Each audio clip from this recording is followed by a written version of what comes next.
Yes, hello. Hi. And I have that you are going to be talking about the work that you've been doing around local energy, which focuses on things the local authority is doing and how they are using the profits to support local communities. Yes, fine. I will be I will be setting a timer and interrupting abruptly at 8 minutes to tell you that you've got 2 minutes left. No, absolutely fine. I'll get cracking. Thanks very much for the invite. And unfortunately, I did say to Fraser, I've got young kids, so I'm going to have to shoot off right at the end of my talk just to go and collect my daughter. So I won't be here for the Q&A, but I am happy to answer any unanswered questions via email later on. So that brief introduction says I'm here as a councillor from North Ayrshire Council for just over 6 years. I was the leader of North Ayrshire Council, and one of the things that we were looking at was innovation in terms of renewable energy and the sort of energy generation. I don't think it's unfair to say there isn't a huge amount of renewable energy innovation happening in Scottish local authorities. So some elements. I know in Edinburgh, for example, there is a renewable energy co-op which has been going on for years, where people have been buying shares and solar panels, etc., and that has been thriving.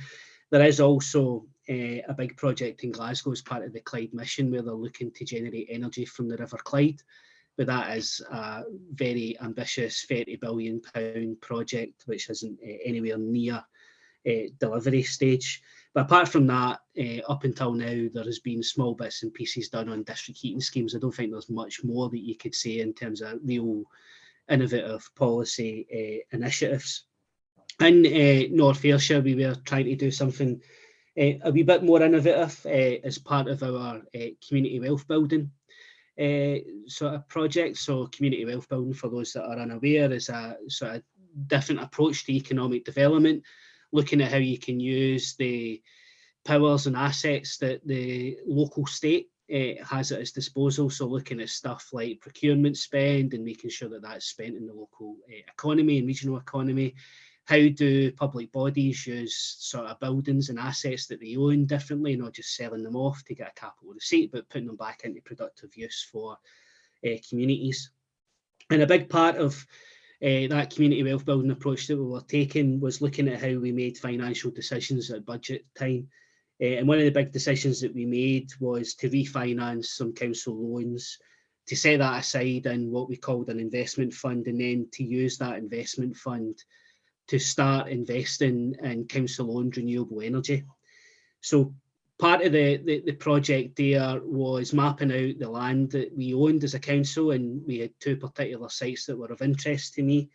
They were former landfill sites, and when you start to have conversations about what do you do for the future of former landfill sites, there's very few options. So I decided that we would invest in creating 2 council-owned solar farms at those sites.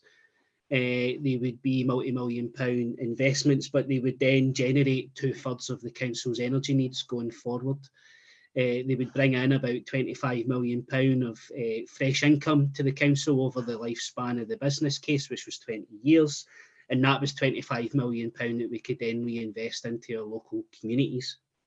I was always keen that that wasn't the sort of end of our ambitions. So by the tail end of our time in administration, we'd also approved a study into renewable energy opportunities at one of our commercial industrial estates, a big area called I3, situated in Irvine in North Ayrshire.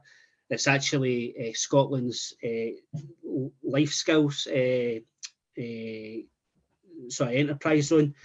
And we were looking at opportunities to use some of the land in that industrial site for wind turbines and solar farms. And the early estimate was that we could have another 3 wind turbines and another solar farm, which would take the total energy generation from the council's projects to 250% of the council's energy needs, creating a position where North Ayrshire Council would be a net exporter of renewable energy.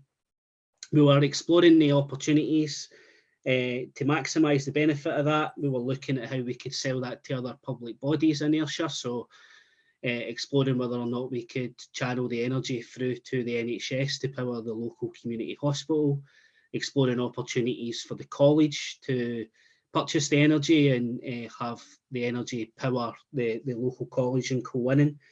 But in general, the benefit of that sort of more aspirational, ambitious project would have been that the income would have increased to around about £100 million over that 20 years. That was £100 million that I said we could invest in further renewable energy projects. We were looking at opportunities to provide long-term sustainable funding towards tackling fuel poverty, stuff like retrofitting of houses, etc., and providing a sort of long-term stream of funding for the council to use in that.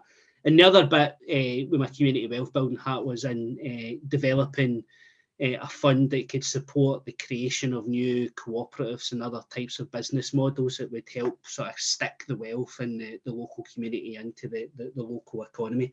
So they were some of the projects that we were embarking on, and the council's still looking to take forward. There was ambitions, I think, and Fraser had asked me to consider some of the challenges and where we might go more generally in terms of energy production and local government. I think one thing I would say was that we need to have conversations about how we use stuff like pension funds. So if you think about the community wealth building and using the assets and the resources that are available at your disposal, I think an untapped resource for all of us in this field is pension funds, which tend to be invested in stocks and shares in financial markets. I think there's a different way of investing that and getting a return for pension fund holders. And that could include, for example, investing in renewable energy production that's community owned or publicly owned in local and regional areas. And I think if, for example, the region that I'm in, the pension fund region, Strathclyde, were to clubber together, so all the councils that were part of the Strathclyde region were to come together and start investing in the pension fund in that sort of way, we could actually fill the gap where the Scottish Government failed to deliver a publicly owned energy company.